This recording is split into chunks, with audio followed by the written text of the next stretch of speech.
शोलापुर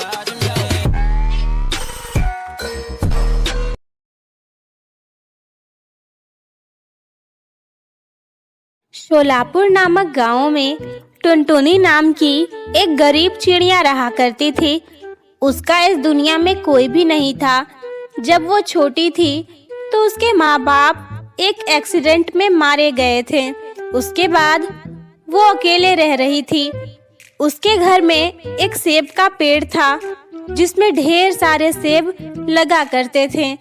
वो उन सेबों को बेचकर अपना गुजारा कर रही थी। उसके पास बहुत सारे दुख थे, लेकिन फिर भी वो बहुत खुश रहा करती थी। वो हमेशा गरीबों की मदद करने की कोशिश करती थी। उससे जितना हो सकता था वो गरीबों की मदद करती थी। वो अपने सेब में से कुछ सेब अनाथ बच्चों को दे देती थी और भूखे लोगों का पेट भी भरती थी। वो रोजाना ताजे सेब तोड़कर बाजार में जाकर उन्हें बेच आती थी। इसी तरह वो अपना गुजारा कर रही थी। उसी गांव में एक जादूगरनी भी रहा करती थी। वो जादूगरनी बड़ी ही दुष्ट थी। वो लोगों को बहुत परेशान करती थी।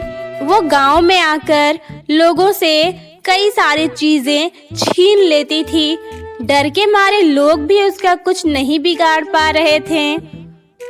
एक दिन की बात है, टुनटुनी बाजार में अपना सेब बेच रही थी।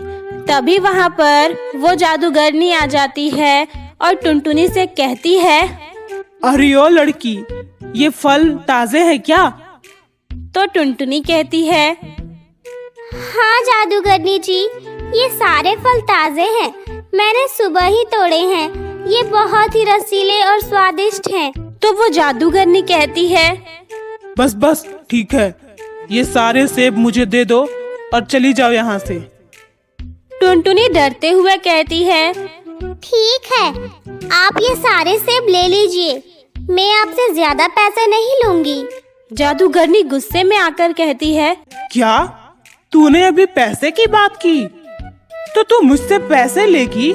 तेरी इतनी हिम्मत हो गई है? सुन पगली, अगर तुझे तेरी जान प्यारी है तो निकल जा यहाँ से, वरना आज मैं तुझे जिंदा नहीं छोड़ूंगी। टुनटुनी बहुत डर जाती है और वहाँ से फौरन अपने घर चली जाती है। वो जादूगरनी सारे सेब लेकर अपने घर निकल जाती है और सारे सेब खा जाती है। अरे, लगता है ये सेब अच्छे नहीं थे या बहुत दिन के रखे थे, इसीलिए इसे खाने से मेरा पेट खराब हो गया है, मेरी तबीयत बिगड़ गई है। तो उस लड़की ने मुझसे झूठ बोला। आज तो मैं उसे छोड़ूंगी नहीं। गुस्से से वो जादूगरनी टुनटुनी के घर जाती है। तभी टुनटुनी उसे देखकर डर जाती है और कहती है, जादूगरनी जी, आप यहाँ क्यों आई हैं? अब आपको क्या चाहिए? तो वो जादूगरनी कहती है, चुप कर, तूने मुझे खराब सेब खिलाए। देख, मेरा तबीयत खराब हो गया है। ये सब तेरे सेब की वजह से हुआ है। तूने ये सब जानबूझकर किया होगा। मैं आज तुझे जिंदा नहीं छोड़ूंगी। तो टुनटुनी कहती है, नहीं नहीं जादूगरनी जी, मेरे सारे सेब ताजे थे। मैंने ऐसा कुछ भी नहीं किया है। आपको जरूर कोई गलतफहमी हुई है।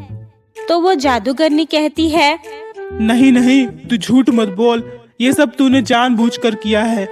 आज मैं तुझे बढ़िया सबक सिखाऊंगी। मैं जानती हूँ तेरा इस दुनिया में कोई भी नहीं है और तू अपना गुजारा इस सेब के पेड़ से कर रही है, इसीलिए मैं तुझे मारूंगी नहीं। ये सेब का पेड़ ही यहाँ से गायब कर दूंगी, फिर मैं देखूंगी तू कैसे जिंदा रहती है।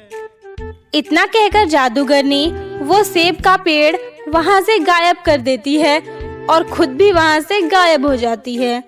ये देखकर टुनटुनी रोने लगती है और घर के अंदर चली जाती है। 2 दिन ऐसे ही बीत जाते हैं। टुनटुनी के पास ना तो कुछ खाने को था और ना ही पैसे थे। वो बड़ी परेशान थी। उसे जोरों की भूख लग रही थी। वो मन ही मन बहुत उदास थी। वो बाहर आती है और बैठकर रोने लगती है। वो कहती है, अब मेरा क्या होगा? मेरा इस दुनिया में कोई भी नहीं है, मेरी मदद करने वाला कोई नहीं है। मैं अब कैसे जीऊंगी? 2 दिन से भूखी हूँ, अब मैं मर जाऊंगी भूख से। उसे रोता हुआ देखकर वहाँ एक परी आ जाती है और कहती है, बेटी तुम कौन हो और क्यों रो रही हो? पहले तुम शांत हो जाओ और मुझे बताओ क्या हुआ है। तो टुनटुनी कहती है, रानी परी, मेरा नाम टुनटुनी है। इस दुनिया में मेरा कोई भी नहीं है। मेरे माँ बाप बचपन में ही मर गए थे। मैं अकेले ही रहती हूँ। यहाँ पर एक सेब का पेड़ हुआ करता था, जिसे बेचकर मैं पैसे कमाती थी और अपना गुजारा करती थी। लेकिन एक जादूगरनी ने मेरा वो सेब का पेड़ गायब कर दिया। अब मैं कैसे जीऊँ? मैंने 2 दिन से कुछ भी नहीं खाया है। मुझे बहुत भूख लगी है। रो मत बेटी, मैं हूँ ना, मैं तुम्हारी मदद करती हूँ। मैं जान गई तुम किस जादूगरनी के बारे में बात कर रही हो। वो परी लोग की परी हुआ करती थी, लेकिन वो अपनी शक्तियों का गलत इस्तेमाल करती थी। इसीलिए हमने उसकी सारी शक्तियाँ छीनकर उसे धरती पर भेज दिया था। लेकिन लगता है अब वो फिर से काला जादू सीख गई है। पर तुम परेशान मत हो, मैं हूँ ना, मैं तुम्हारी मदद करती हूँ। इतना कहकर परी अपनी जादू की छड़ी घुमाती है और वहाँ पर एक विशाल सा सेब का घर आ जाता है। सेब का पेड़ भी आ जाता है। इसे देखकर टुनटुनी बहुत खुश हो जाती है और वो कहती है, ये क्या है? इतना बड़ा सेब तो मैंने अपनी जिंदगी में कभी नहीं देखा। ये तो सेब का घर लग रहा है। वो परी कहती है, हाँ बेटी, ये सेब का घर ही है।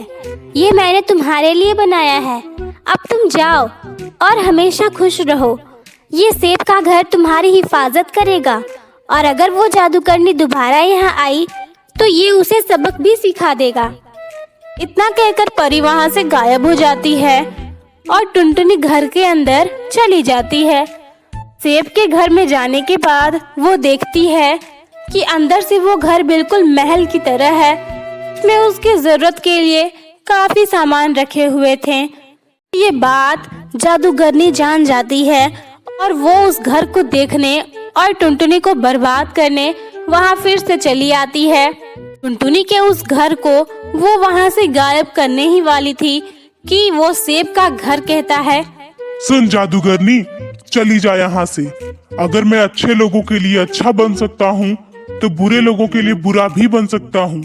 अगर तूने टुनटुनी या उसके घर को खरोंच भी पहुँचाई तो मैं तुझे जिंदा नहीं छोड़ूंगा। तो वो जादूगरनी कहती है, शायद तू मुझे भूल गया है। मैं तुझे अच्छे से जानती हूँ। तू रुक, मैं तुझे भी बताती हूँ। वो अपना जादू करे उससे पहले ही सेब का घर आग बरसाना शुरू कर देता है। इसमें उस जादूगरनी का जादू का छड़ी जलकर राख हो जाता है और वो खुद भी जल जाती है। इसके बाद इस समस्या का समाधान हो जाता है। टुनटुनी अपनी जिंदगी खुशी से बिताने लगती है।